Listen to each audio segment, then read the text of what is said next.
we provide you the platform to turn your dreams into reality. Give wings to your aspirations with KR Mangalam University.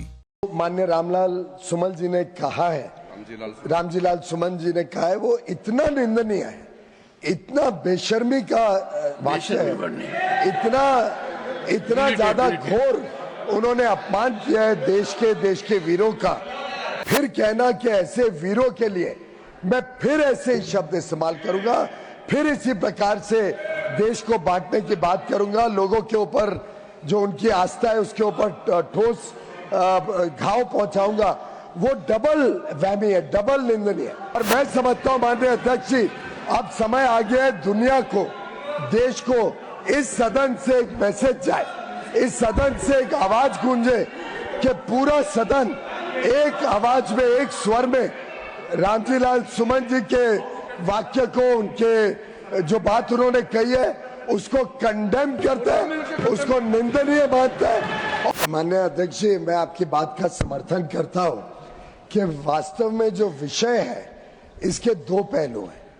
एक तो एब initio जो माननीय रामलाल सुमन जी ने कहा है, रामजीलाल सुमन जी ने कहा है, वो इतना निंदनीय है, इतना बेशर्मी का वाक्य है,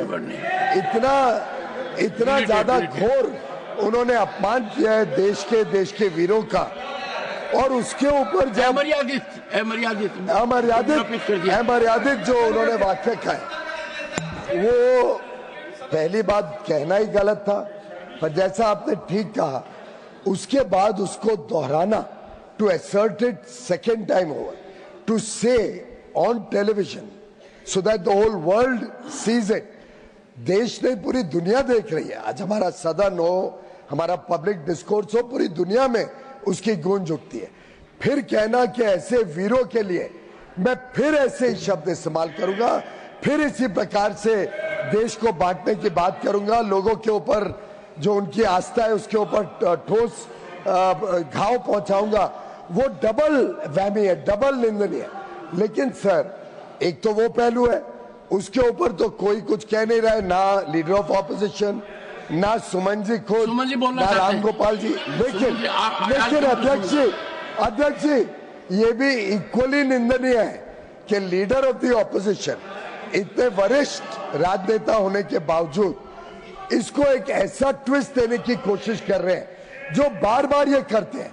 इस सदन में कई बार हमने देखा है कि जात पात पे देश को बंटवारा करना, जात पात पर लोगों के बीच में गलत भ्रमित करना, फॉल्स नैरेटिव बनाना, ये जो खड़गे जी का बार बार करने की कोशिश होती है वो भी उतनी ही निंदनीय है, क्योंकि हम चाहते हैं देश में सामाजिक समरसता रहे, देश एकजुट हो।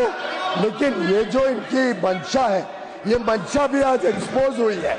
और मैं समझता हूं माननीय अध्यक्ष जी, अब समय आ गया है दुनिया को, देश को इस सदन से एक मैसेज जाए, इस सदन से एक आवाज गूंजे कि पूरा सदन एक आवाज में, एक स्वर में रामजीलाल सुमन जी के वाक्य को, उनके जो बात उन्होंने कही है उसको कंडेम करता है, उसको निंदनीय मानता है।